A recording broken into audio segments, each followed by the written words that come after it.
Studded bicycle tires. Should you get some? People that live in places where winters look like this would usually get mountain bike tires or cyclocross tires and use them as commuting tires for the winter. However, the compounds used in these tires isn't really adapted to the cold, and the tires usually don't have studs. Studs are important because they make a big difference on ice-covered surfaces or on compact snow. The tire that I have the most experience with is the Schwalbe base model, the HS396. I use them in the 700 by 30 size because anything bigger wouldn't fit in my commuter frame. Schwalbe has other studded tires in their lineup, but I found that for commuting, the base model is fine. The price is reasonable and it's got a good set of features. Now let's dive in and see what some of these are about. The tread on this tire is unidirectional, and it offers a good balance between snow clearance and rolling resistance. The compound used remains flexible at low temperatures, which means that the traction, the handling, and the control remain consistent. These tires have a reflective sidewall, like most commuting tires do. Winter means shorter days, so more riding when it's dark. Add frequent poor visibility to the mix, and having a reflective sidewall makes even more sense. This is the same bike with the same tires you saw me use earlier in this clip. These tires have a few seasons on them, and those sidewalls are filthy, but the reflective strips are still working as intended. Puncture protection is basic, but it's there. While it isn't as burly as the higher level protection, I can't say that I'm disappointed. The flats caused by objects piercing through the threads have been few and far between. The studs are tungsten carbide, which is far more durable than regular steel.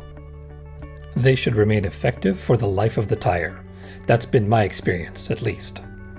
Just be aware that Schwalbe state that in order to ensure that the spikes are permanently fixed onto the new tires, that the tires should be run for about 40 kilometers on asphalt while avoiding any fast accelerations or heavy braking. After that, you'll probably just lose a few over the whole life of the tire. Another aspect you might have noticed about these tires is the noise they make. Does it make you think of anything? Nothing at all. Are you sure? Bacon cravings aside, you can hear the studs working on the ice, which is a testament to just how effective they are. In conditions like these, there's just no way a non-studded tire could outperform a studded tire. Let's look at a standing start, for example. My tire initially slips, but then it gains purchase. When we look at it in slow motion, you can tell that the tire tends to swerve to the right as I'm putting weight on my left pedal, but then it corrects and you're able to go forward as you intended. Panic braking is never a good idea, especially when it's on ice, but sometimes you just don't have a choice. When you do have to panic brake, the studs make a huge difference in being able to maintain control. As you can see in slow motion, you're able to keep tracking in a straight line. You're not slowing down as quickly as you'd like, but you're not slipping out sideways. Coming up to off-camber ice is usually a recipe for disaster, but with these tires, you're able to mitigate that a bit. Coming off these ice ruts, maintaining control. This one especially, you'll see the tire slips out a bit, but maintains its composure, so I'm able to keep going without falling. Another angle here, going off these ruts sideways, no real problem. You can get an even better winter tire, but the prices go up quickly. It depends on your riding needs and your budget.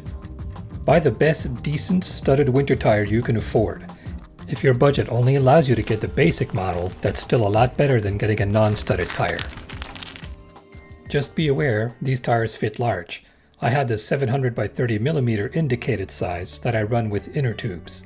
They come in at over 31 mm on my rims, which are about 22 mm wide. That being said, if you're not sure your bike frame can handle 32 mm tires, you'll probably have to look for something else, as 700 by 30 is the smallest size Schwalbe make in this model. Keep in mind that studded tires are heavier than regular tires. These particular tires are stated at coming in at about 800 grams each. As for the durability, it's been good, even with the soft compound. I've put over 1,600 kilometers of winter riding on this pair of tires. I usually put the tires on in November and remove them in late March or early April. At this point, the thread wear is noticeable and the rubber is starting to show its age. I've lost a few studs, but actually less than I expected. Keep in mind that I have seen issues with this model where the carbide stud bases eat through the inner liner of the tire and end up causing punctures or slow leaks on the inner tube. I've seen this on 2 separate tires coming off the same bike over the past few years. I suspect what might be happening is that the person riding let too low a pressure in the tire for too long a time. This can help with traction, but the tire deforms so much that under load, the base of the studs act like a cookie cutter and begin wearing through the inner casing of the tire. That's my hypothesis anyway.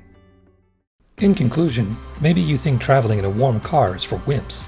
Maybe you had a nasty spill and you'd like to avoid it happening again. Maybe you just want to ride year-round. While studded winter tires won't compensate for bad decisions, terrible driving skills, or ignoring the laws of physics, they will make your winter commute safer.